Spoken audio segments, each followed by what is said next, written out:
মাঝে মাঝেই না নিজের মধ্যে চরম একটা অনুভূতি আসে। মেয়ে হয়ে জন্মানো মানেই হয়তো বা আল্লাহ তাআলা তার মধ্যে চরম একটা ধৈর্য এবং শক্তি দিয়ে দেয়। একটা মেয়ে যখন ছোট থাকে, ছোট থেকে কিশোরীতে রূপান্তরিত হয়, কিশোরী থেকে ধীরে ধীরে নারীতে পরিণত হয়। আর একটা নারী বিয়ের পরে সংসারের জন্য যে কত মায়া, কত ত্যাগ, কত কিছু স্বীকার করে, এটা নিজের মাকে দেখলেই কিন্তু প্রতিটা পুরুষই বুঝতে পারবেন। আমি জানি প্রতিটা পুরুষের কাছেই তার মা হচ্ছে পৃথিবীর শ্রেষ্ঠ নারী। নিজের মার দিকে তাকালেই আপনারা সবাই বুঝতে পারবেন যে একটা মেয়ে কতটা স্যাক্রিফাইস করে তার নিজের সংসারের জন্য। আচ্ছা বলেন তো, একটা মেয়ে কতটুকু করে তার নিজের জন্য? সবটাই কিন্তু তার সংসারকে ঘিরে। সংসারে তার সন্তান, তার স্বামী, সংসারের অন্য সবাই, সব কিছুকে ঘিরেই কিন্তু একটা মেয়ের সব কিছু। এত মায়া, এত ত্যাগ, এত কিছু, আমার মনে হয় না কোনো পুরুষ এতটা করতে পারবে। এই যে যেমন ধরুন না, একটা মেয়ে যেখানে জন্মেছে, আস্তে আস্তে যেখানে তার বেড়ে ওঠা, সব কিছু ছেড়ে কবুল বলার সাথে সাথেই কিন্তু সে সম্পূর্ণ ভিন্ন একটা পরিবেশে, নতুন একটা পরিবারে গিয়ে দাঁড়ায়। তারপর থেকে শুরু হয় তার নতুন জীবন। সেখানেও কিন্তু অনেক ত্যাগ, অনেক স্যাক্রিফাইস স্বীকার করেই আস্তে আস্তে সে সন্তানের মা হয়, সেই সন্তান বড় হয়। আর সেই সন্তানের মধ্যেই কিন্তু আমি আপনি সবাই। আর মা মানেই কিন্তু অন্যরকম একটা ত্যাগী এবং ধৈর্যশীল মানুষ। সেটা একটা সন্তানের কাছে যে কতটা, সন্তান হোক ছেলে বা হোক মেয়ে, মা তো মাই, তাই না? আর প্রতিটা মাই কিন্তু মা হওয়ার আগে একজন নারী। এটা কিন্তু আমাদেরকে ভুলে গেলে চলবে না। নিজের সংসারের মায়া, একটা নারী কত কিছু যেই মায়ের জন্য ত্যাগ করতে পারে, এটা আমার মনে হয় এই সমাজের চোখে অনেক সময়ই আসে না। যাই হোক, নিজের সংসার তো নিজের সংসারই। মেয়েরা কিন্তু কখনোই এই ত্যাগগুলো বা এই স্যাক্রিফাইসগুলোর কথা বলে না। আসলে এগুলো বলার মতো কিছু না, যেটা প্রতিটা মেয়েরই করতে হয়। কিন্তু তারপরেও আমার কাছে মনে হয় প্রতিটা পুরুষ কিংবা সংসারের অন্যান্য সদস্যদের উচিত সেই মেয়েটার এই ত্যাগগুলোকে অবশ্যই স্বীকার করা এবং তার পাশে থাকা, তাকে সাথে সাথ দেওয়া। সংসারের জন্য একটা মেয়ের যে কম্প্রোমাইজগুলো, এগুলো আসলে ভাষায় প্রকাশ করা বা লিখে প্রকাশ করা কখনোই সম্ভব না। অনেক আধ্যাত্মিক কথা বলে ফেললাম না? আজকে আমার বাসায় তেমন কোনোই রান্নাবান্না হচ্ছে না, শুধুমাত্র মিষ্টি কুমড়া দিয়ে, চিংড়ি দিয়ে খুব সুন্দর করে হাতে মেখে একটা চচ্চড়ি করে ফেলেছি।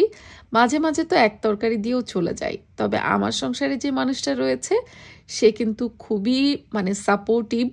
যখন আমি অসুস্থ থাকি বা মন ভালো লাগে না, শরীর ভালো লাগে না, তখন এক তরকারি কেন, লবণ দিয়ে ভাত দিলেও সে খেয়ে নেবে। এক তরকারি দিয়ে আমরা আজকে খেয়ে দিয়ে চলে গেছি বাইরে, বাচ্চাদেরকে একটু এন্টারটেনমেন্ট করার জন্য, যেহেতু উইকেন্ডের দিন ছিল।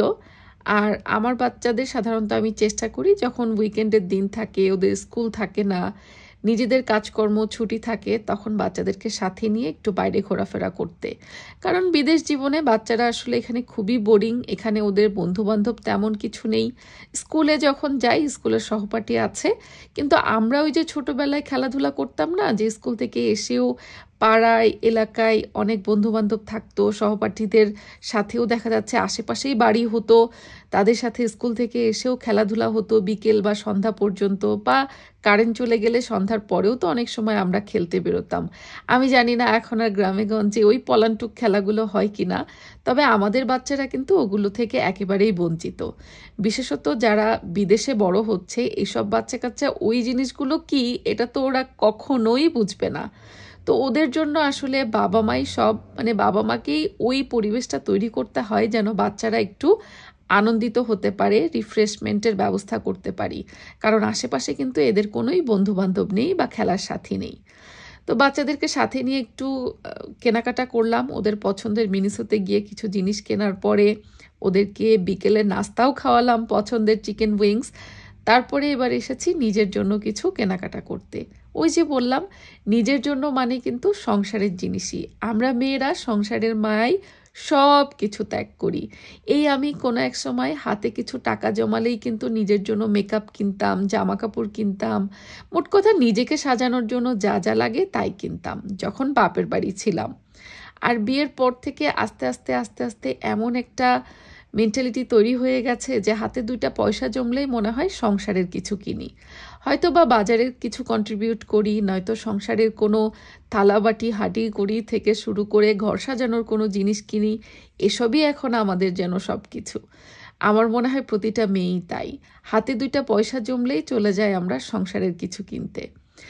নিজেদের খাবো কি বা পরবো কি এরকমটাও কিন্তু আমরা মেয়েরা সংসারের মায়ায় অনেক সময় ভুলে যাই।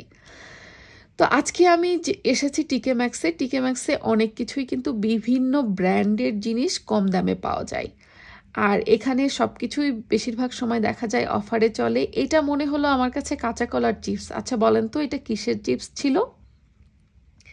সোফার কুশন দেখছিলাম কয়েকটা, আমার সোফার কুশনগুলো একেবারেই পুরাতন হয়ে গেছে। মনে হচ্ছিল সোফার কুশন কিছু চেঞ্জ করা দরকার, বাট আমার ঘরে আসলে এখনও অনেক কাজ বাকি। এখনই নতুন জিনিস দিয়ে ঘর সাজালে নতুন জিনিসগুলো নষ্ট হয়ে যাবে, এই জন্য আমি আরও কিছু মাস অপেক্ষাই করছি। টেবিল ল্যাম্প দেখছিল আপনাদের ভাইয়া। টেবিল ল্যাম্প আমাদের আসলেও এখন খুবই জরুরি, বিশেষ করে সেজার রুমে একটা দিতে হবে। ও না এখন আলাদা রুমে ঘুমানো শুরু করেছে, তো ওর জন্য আসলে অনেক কিছুই এখন সেপারেট দরকার হচ্ছে। মেয়ে তো বড় হচ্ছে, তাই না? এবার এসেছিলাম আমার নিজের জন্য কিছু জিনিস দেখতে। তো 2টো জুতা দেখেছিলাম, 2টো জুতাই অফারে ছিল। অফার দেখলে কার না ভালো লাগে বলেন তো? অফার দেখলে আমার তো মাথা নষ্ট হয়ে যায়, কোনটা রেখে কোনটা নিব। আর আমার কাছে কেন জানি 2টো জুতাই পছন্দ হচ্ছিল। আপনাদের ভাইয়া তো বলেই বসলো, ঠিক আছে তুমি 2টোই নাও, তুমি তো অনেক দিন জুতো কেনো না, 2টোই নাও। তো আসলে এই দেশে কিন্তু এই ধরনের জুতোগুলো খুব বেশি দরকার হয়, কারণ সামার টাইমটা থাকে খুব কম, যার জন্য চটি বা চাপ্পল টাইপের জুতা পরাই যায় অল্প কয়েক মাস। আর বছরের বেশিরভাগ সময় আপনি 3 পিস পরেন আর জ্যাকেট পরেন, জিন্স পরেন, প্যান্ট পরেন, যেটাই পরেন এই ধরনের শুগুলোই লাগে, কারণ এখানে বেশিরভাগ সময় ঠান্ডা থাকে। তো এই শুগুলো আসলে বেশি দরকার হয়। আর আমি যেহেতু ওয়ার্কিং ওম্যান, বাইরে যাওয়াটাও আমার প্রতিদিন লাগে, এই জন্য আমার জুতোর কালেকশনটাও একটু বেশি দরকার হয়। তবে আমি কিন্তু অতটা আছে না চুজি, অনেক বেশি চয়েস করে করে কিনতে হবে, ব্র্যান্ডেড জিনিসই কিনতে হবে, এমন চুজি আমি না। আমার একটা হলেই হলো, চলে যাই। ব্র্যান্ডের পোশাক আশাক আমার যে নেই তা না, তবে খুব কমই আমি ব্র্যান্ডের পোশাক পরি, নন ব্র্যান্ডেরই আমার আসলে বেশি পরা হয়। তো সংসারের মায়ে আসলে সংসারের জিনিস হুটহাট করে কিনে ফেলতে কোনো দ্বিধা হয় না, কিন্তু নিজের জন্য 2 পয়সার জিনিস কিনতে গেলেও মনে হয় থাক এই খরচটা এখন নাই বা করি। সংসারের অনেক জিনিসই সেদিন কিনেছি, বাট নিজের জন্য জুতা পছন্দ করেও 2টোই পছন্দ হয়েছে, কিন্তু শেষমেশ একটাও নেওয়া হয়নি। কেন জানেন? মনে হয়েছে থাক এখন আর এত টাকা নিজের জন্য খরচ না করি।